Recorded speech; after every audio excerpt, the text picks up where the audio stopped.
notamment africains. Le cas de cette entreprise des travaux publics et hydrauliques tunisienne. ETRAF veut accompagner le Gabon dans son processus de développement dans différents secteurs.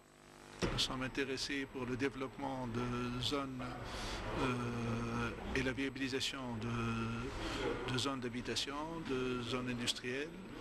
Nous avons l'intention aussi de faire des investissements dans l'immobilier et dans l'industrie du bâtiment et des travaux publics. L'entreprise tunisienne a déjà une expertise vieille d'une 50aine d'années dans les travaux publics, les infrastructures, l'aménagement et est déjà présente en Tunisie, bien sûr, en Algérie et en Égypte. Le gouvernement gabonais ne peut que se sentir flatté de cette sollicitude, ce d'autant plus que le chef de l'État tient à cet échange sud-sud. La réaction du Premier ministre, il nous a garanti que nous sommes les bienvenus, que le Gabon est un pays ouvert, libéral et où le respect des normes internationales prime sur toute autre considération. C'est satisfait de l'entretien avec le chef du gouvernement que les hommes d'affaires tunisiens ont quitté la primature. Faire comment? Voilà, nous à présent de la haute chambre du Parlement gabonais avec cette réunion du bureau du Sénat qui a eu lieu ce jour au palais Omar Bongo Ondimba sous la présidence de Madame Rose Francine Rogombe. L'ordre du jour portait sur la saisine de la Cour constitutionnelle par le gouvernement, une saisine relative au report des élections législatives. Les détails dans ce compte-rendu de la presse du Sénat. La rencontre était essentiellement consacrée à l'audition en début de semaine de la Commission des lois et des affaires administratives par la Cour constitutionnelle sur le principe de l'introduction de la biométrie dans le système électoral. Rose Francine Rogombe, qui rentre de Budapest en Hongrie, où elle a pris part aux 21e assises de l'Assemblée parlementaire paritaire ACP Union européenne, et les membres du bureau se sont retrouvés suite à la requête de la Cour, toujours à la recherche des actes normatifs susceptibles de l'emmener à constater un éventuel cas de force majeure pouvant crédibiliser le report des élections législatives.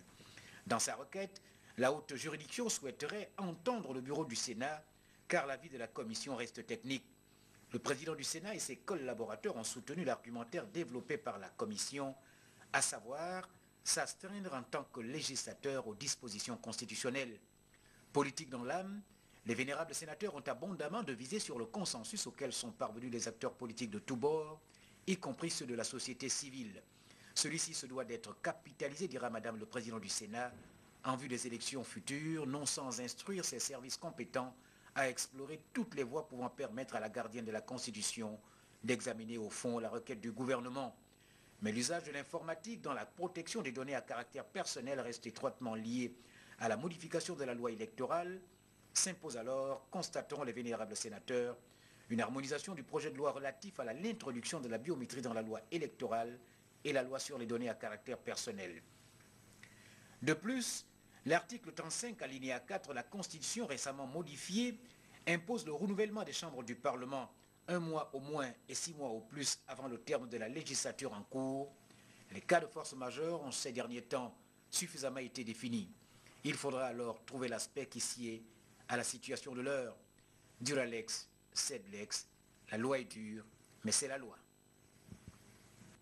Les questions liées donc à la protection des veuves et des orphelins ont été évoquées hier à Libreville au cours d'une table ronde organisée dans les locaux de l'Assemblée nationale gabonaise. Les discussions étaient axées sur l'amélioration du statut de la veuve au Gabon. Le reportage est de Célestin Gomobam sur les images de Jean de Dieu Mamboundou. La géniale idée de la première dame du Gabon, Sylvia Bongo Ondimba, de porter au plan international les problèmes auxquels sont confrontés les veuves et les orphelins a pris forme avec l'inscription aux Nations Unies de la célébration d'une journée internationale de la veuve et d'orphelin dans le calendrier onusien. En prélude à cet événement, le 23 juin prochain, une table ronde a été organisée à Libreville pour justement réfléchir sur la question.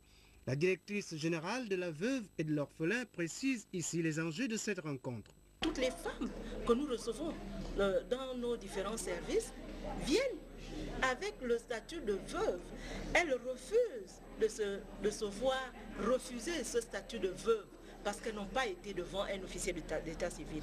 Nous savons tous le problème de la spoliation qui existe aujourd'hui dans notre pays et même au-delà. Nous savons que les veuves, lorsque le mari a construit des maisons, que le mari a laissé une voiture, que le mari a laissé un compte en banque, les parents viennent le jour même du décès parfois mettre la veuve et les orphelins dehors et finalement s'accaparent de tous ces biens. La veuve et les orphelins sont spoliés. La table ronde de Libreville proposera des solutions susceptibles de protéger socialement et légalement cette catégorie de personnes considérées comme vulnérables. Parlons à présent de la couverture du territoire national en radio et télévision. Cette couverture a donc focalisé l'attention des travaux entre le ministre de la Communication en charge de l'économie numérique et les responsables de l'Agence nationale des infrastructures numériques. Entre autres, bien entendu, les deux parties ont joint leur point de vue sur la CAN 2012 en ce qui concerne, comme je le disais tantôt, la couverture totale du territoire en radio et en télévision. On va voir ce que nous a rapporté Yves Oyono sur des images de Fidèle Minko. Le ministre de la Communication, de la Poste et de l'économie numérique reçoit ici les responsables de l'Agence nationale des infrastructures numériques et des fréquences ANIF. Alex Bongo Ondimba, DG de cette structure, et ses techniciens sont venus entretenir Paul Ndongema et ses collaborateurs sur ce projet ambitieux, baptisé RAG. Créé initialement pour l'administration gabonaise, l'ORAG se veut un outil révolutionnaire et indispensable pour tous les opérateurs économiques. C'est du moins ce qui ressort des explications des experts de l'ANIF à travers un brillant exposé fait au ministre Ndongema. Le membre du gouvernement a manifesté sa volonté de voir se mettre en place une plateforme de travail pour un échange permanent entre les techniciens de l'ANIF et ceux du ministère dont il a la charge pour une meilleure efficacité dans l'ensemble du processus et de la mise en marche de ce programme révolutionnaire. L'ANIF reste disposée à accompagner le gouvernement dans son projet de couverture globale du territoire national en émetteur afin que tous les Gabonais puissent